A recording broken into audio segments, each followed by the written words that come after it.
Assalomu alaykum aka. Yana kech qoldimmi? Sani ota-oning bormi o'zi voqli turg'izadigan? Voqliroq kelsang nima bo'ladi? Yana bir marta kech qolsang haydab yuboraman. Tushundingmi? Hop. Bor ishingni qil.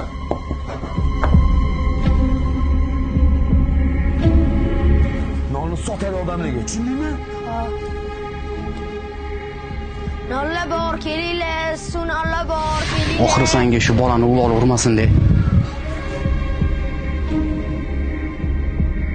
Hey, yana kech qoldingmi?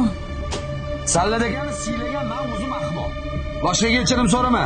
Bor yo'qol bu yerdan. Xo'p, aka, qolaman. Bitta non bering. Aka-chigina ondan bittasini o'g'irlaring. Bor yo'qol ko'zimga ko'rinma.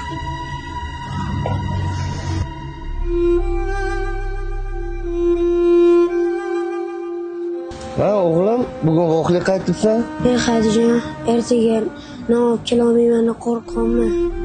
Nimaga, tinchlikmi? Chunki bugun kech qolganim uchun ishdan haydab yuborishdi. Rizqimiz Allohdan. Xafa bo'lma. Hammasi yaxshi bo'ladi. O'g'lim.